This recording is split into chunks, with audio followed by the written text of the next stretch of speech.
Greetings, my sports to the bone people. Welcome back to the channel. All right, my viewers. So I have some information here that I would like to pass on, and it has to do with the franchise teams for the Super 50 that is coming up. Now, each squad has been announced, so we know the 15 players that will be representing each team. Jamaica, Trinidad, Barbados, all of them. Right? So I'm going to take some time and go through the squads, let you know the players that were selected. Now, based on what the CWI website is saying, 5 players have been drafted. Well, last Thursday, each team had to draft 5 players. And you guys would remember that the teams would have already retained 10 players. Right? So 10 players were already retained. So they drafted 5 players each. So that makes the squad to 15. And they are going to be on contract based on what they are saying here from the 1st of July to the 30th of September. So that is around about 3 months. And then based on what they are saying, new contracts will be ready for 1 year. 1 year contracts will be ready, which will start from the 1st of October up until the 30th of September 2024. So I guess they are going to be on those 3 months, on the 3 months contract first. They're going to see the players, take a look at them, and then they will get things up and running. Based on what they are saying, each franchise was required to contract 2 players under the age of 25. Right? So all the franchises they had to contract at least 2 players under the age of 25 as of the 1st of October 2023. So this is a way for them to try and keep the program going. So shout out to them.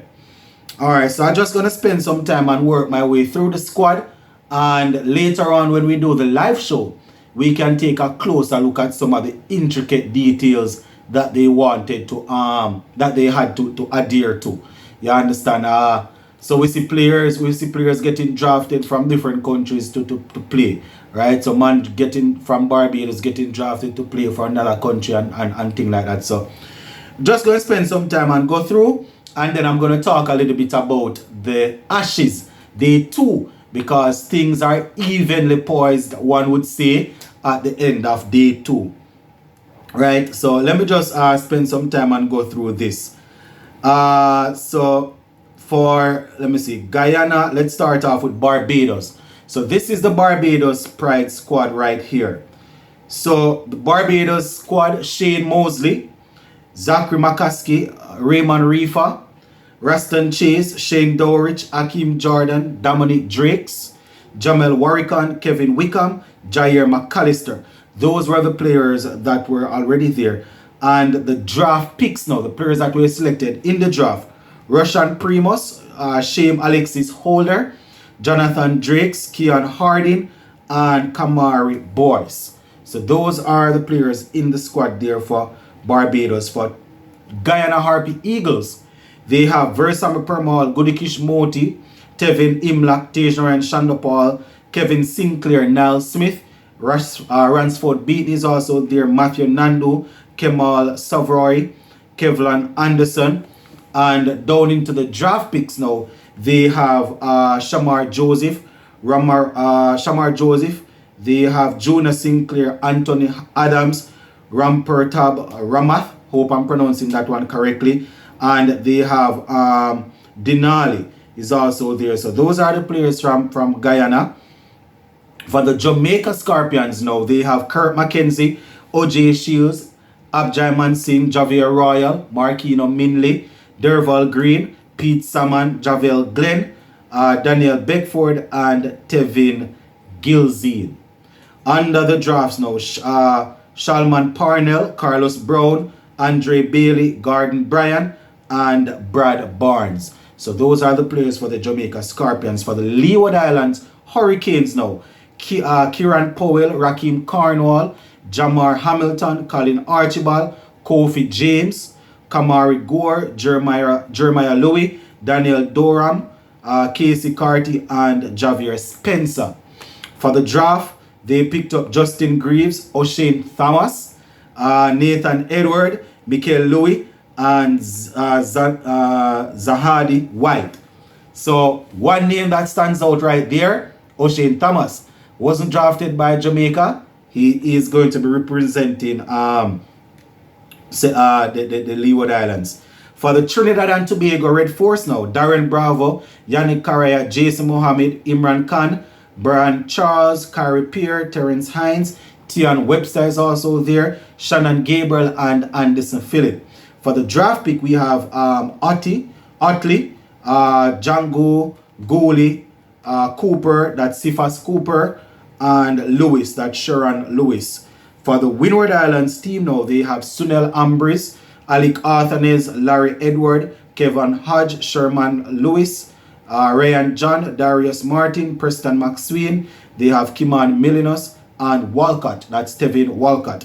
For the draft, they went with Shamar Springer, Jeremy Solozano, Kenneth Dember, Jonathan Jeremiah, and Nicholas Redhead. So those are the players that are set to take part for for the Windward Islands team. So you would notice that you did not hear a couple of names, and quite a few people have been asking, why are these guys not playing ODI cricket for the West Indies? Let me just say, this is a prerequisite right here, is a prerequisite to play for West Indies.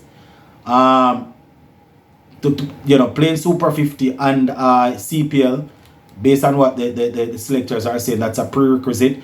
So three of the names, a couple of players that stands out that you will probably want to take note of, and I will address it in another video.